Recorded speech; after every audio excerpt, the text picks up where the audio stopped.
Hi, I'm Josh. Are you thinking about moving to San Francisco this year? Great, this video is for you. In this video, I'm going to detail the pros and the cons of moving to San Francisco, but from someone who's actually done it. Very quick background from me. I moved from Sydney to San Francisco and spent 3.5, almost 4 years there. Moved back to Sydney just when COVID started kicking off, so I got super lucky in that regard. But this video is going to go over the pros and cons of my experiences living in that city. Okay, so let's start with the positives. First and foremost, San Francisco has job opportunities like nowhere else on earth. If you are someone who's already working in tech or you'd like to get into tech, San Francisco has all of the biggest tech companies that you know and love, or maybe not love. They have some kind of, they're either been founded there or they have a major presence there. I know remote work is becoming more of a thing and there's distributed teams and all that stuff, and that's fine, but it's still a place where tech leaders gather and really smart people gather. So one of the things that I learned really quickly is that you get to work, or you get to have the opportunity of working with people much smarter than you. And that's a really positive thing because you're leveling up, and if you're someone who's in their 20s or early 30s and you've got an opportunity from one of these big companies, it's very hard to pass that up because the experience you'll get, the career leveling up you'll experience in that time is basically second to none. And so that's the first thing. Unparalleled job opportunities in San Francisco, that's the first massive pro. Okay, so the second significant pro is you will meet the most ambitious, driven, smart, incredible people in San Francisco. People who are not looking to just do the 51% and get by. People who are looking to build companies, start non-for-profits, establish themselves, like people who are hungry, people who are not looking to just get by, people who want to change their family tree, people who want to, change the world, or they just want to change their bank account. Whatever they want to do, they're looking for change. They're not someone that's just doing the minimum. And so being around those people every day, for me, was a massive, I guess, realignment with not just my standards of what I expect from myself, but just how quickly you learn when you're around these people. So you'll meet people who are, so brilliant at what they do.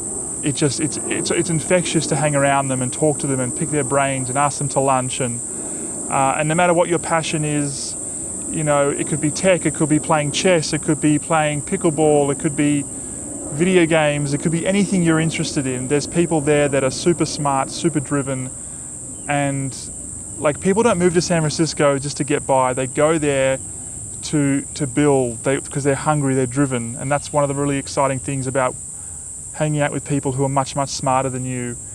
And that was my experience anyway. I love that. I love being around people who are, I've got something to learn from. Okay, so the third most significant pro, and this is something you'll only really understand after you come back from San Francisco, is that 3 or 4 years there is like 10 or 15 years elsewhere. What do I mean by that? What you will learn, both in the professional and personal perspective in that town, will set you up light years ahead of your peers when you come back. And so for me, I came to San Francisco, didn't really know how to code. I did a 12-week boot camp. I was very much a junior, and then I left with a really deep understanding of how to build websites and not more importantly for me, how to build websites that actually convert. And that was kind of the skill set that I sort of went down and focused on the most. But depending where you live in the world, a lot of people are kind of, don't really have that hunger to learn as much as possible in a short amount of time. And people in San Francisco definitely have that, and it compounds over time. I think also people who are in San Francisco are just exposed to more cutting edge things all the time, and that very much accelerates your learning curve. Okay, so let's switch gears now and talk about the cons, because there are cons and we have to talk about them. First and foremost, it is a very hard city to live in. It's one of the few places in the world that has some of the highest cost of living and also the highest crime rate. And so you will pay a fortune for housing there, and the standard of the housing you will get is very, very low. And so just some perspectives, and these prices are a few years old now. When I was there, I was paying $2,000 a month to rent a room, not an apartment, but a room in an old lady's house, $2,000 a month. And it was a small room as well, and I didn't have my own bathroom. And this kind of leads to my second point, is that you really need to be on very good money to have a comfortable life in San Francisco. Honestly, and I know this sounds crazy, but 6 figures, or call it 110 grand a year, 100 grand a year, whatever in that range, doesn't really cut it in San Francisco. You'll be at 100 grand a year, you've definitely got roommates, you're compromising where you live, you're compromising the gym you go to, the restaurant you're going to. San Francisco is not a place that's kind to people who don't have money. Like, you really need to have a very legitimate high income. And I know a lot of those tech companies do pay really well, but if you're moving from somewhere else to San Francisco and they're offering you like just a very small salary bump, you really have to calculate if it's worth it in regard to the cost of living's adjustment. So they're the first two things. Really hard city to live in, really high crime rate, and your income really needs to be at a high level in order just to really be comfortable. Okay, so this leads me to my third point. There are only a handful of places in San Francisco that you want to live in that are safer. There's no like places that are legitimately super safe in San Francisco because of the crazy high crime rate, but there are 3 places that I recommend you stay, and basically avoid everywhere else. Number 1, the Marina, Cal Halo area. Number 2, Noe Valley, and number 3, Pac Heights. You could add to that list the Presidio, which is also very beautiful, but there's not a lot of shops there. It's quite secluded. It's kind of like an old, I think it's a military base that was converted into housing, I think. The reason I say this is that in certain areas of the city, I mean, this is super well known and very, very much documented. It's basically like a zombie apocalypse. And so homelessness like you've never seen, like open drug markets, like a point of reference that I tell everyone, like if you've seen The Wire, you've seen downtown San Francisco. So there are definitely pockets, like if you go into like the financial district and there's like those huge residential towers there, but those apartments are like very, very expensive, and they have like a concierge, they have security, they have like a gym built into the building.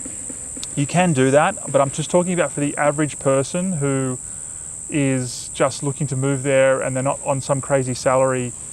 You really can't afford to live in places that aren't safe. Like you can't. Do you really want to walk out of your house and go to the gym and be worried for your physical safety? Probably not, right? And so yeah, Marina, Cal Halo, Noe Valley and Pac Heights is what I would recommend.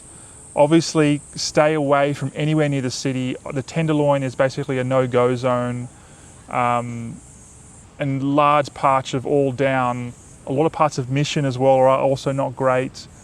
Yeah, so it's something you've really got to consider. And so like the apartment that you find that's, you know, $500 a month cheaper in this other place, like you really have to consider what you're paying for that $500 extra, or sorry, $500 less. So again, to my first point, really high cost of living, really high crime rate, and that's something that you're going to have to deal with when you're living in San Francisco. Okay, so the next significant con is San Francisco has an incredibly competitive job market. So this takes a level of self-awareness and honesty with yourself. Are you the top talent at your company? Are you the best product manager or developer or social media manager or whatever skill set you have at your company? Can you, are you a top, 5% or maybe 10% person in your field? If you're not, you're going to find it really hard to get work in San Francisco, because these top companies basically, because they get so many candidates applying for their roles, they're very, very picky, and they can put you through 6 and 7 rounds of interviews. I was very fortunate that I didn't, well, I guess it was like a blessing and a curse, but I didn't really have an amazing resume when I moved to San Francisco. I just graduated from a boot camp. I was very much a junior. And so I had to, you know, take a different route and how I got my first job. Maybe that's a video for another day, but I applied to 117 jobs before I got my first one. And I ended up working for this amazing company that I learned so much from. If anyone is watching this from that company, you know, I'm very grateful for that opportunity. But it's hard. You're not, if you're someone that kind of, and you know, like there's a level of self-awareness that you know if you're a B or C level person, like not in a rude way, but like, you know, you have to be honest with yourself. And if you're expecting to move to San Francisco with an okay-ish resume and an okay-ish skill set, you're going to find it really, really hard. Anyway, that's just an honest opinion that I've, you know, because I've experienced it firsthand. I really had to hustle for my first job. I didn't have a computer science degree. I didn't go to a fancy university. I did make it happen though, because I was very determined and I'm very driven, and I just, you know, had a clear goal that I was working towards, but just something to consider when making the move.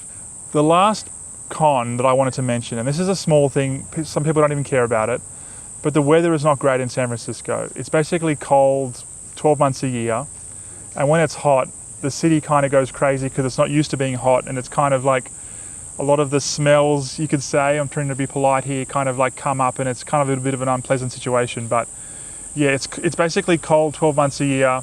I can't remember the quote who said it. It's something to the effect of the coldest winter of my life was a summer in San Francisco. I'm not sure who the quote was. Maybe I can find it after I record this. But I mean, you may love cold weather, so that may be a non-issue for you.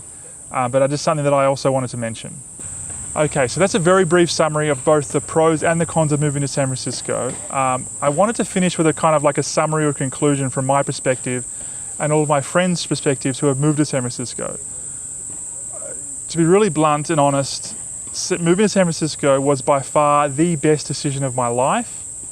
And I'm so grateful for the privilege, and I use the word privilege deliberately, that I had the opportunity to experience that when I did. I met the most amazing people. I met the people who are so kind and smart and warm, and I met people who genuinely, just good people I met in San Francisco. I met some not so good people too, I mean that happens as well, but, and I grew so much. I mean, I'd never lived anywhere else but Sydney at the time. I had a very comfortable life in Sydney, but you know that old cliche quote that life begins outside your comfort zone. I very much, you know, lived outside my comfort zone when I was in San Francisco, and it's a big, exciting life. Obviously, I don't know what stage of life you're at, you know, what commitments you have, what considerations, you know, if you have, you know, the means or the resources to make the move. But if you have a job offer for someone in San Francisco and you're at the beginning of your career and you're looking to level up and you're looking to learn, I would say grab it with both hands and take it. Worst thing you can do is, you know, live there for a year and a half or whatever and then move back. But for me personally, best decision of my life. I met incredible, incredible people who I will never forget. And it was just such a leveling up for me. I mean, I arrived a junior and left someone who had an incredible life experience of the people that I met, and also my career, you know, leapt forward like 10 years. So don't be scared. Yes, San Francisco is a hard city to live in, there's no doubt about that. But if you're willing to make the sacrifices that I did, the juice is definitely worth the squeeze. That's what I think anyway. Anyway, let me know what you think. Pop a comment down below. Glad you watched this video. Thank you again. Remember, be kind, be careful, and I'll see you next time. Bye for now.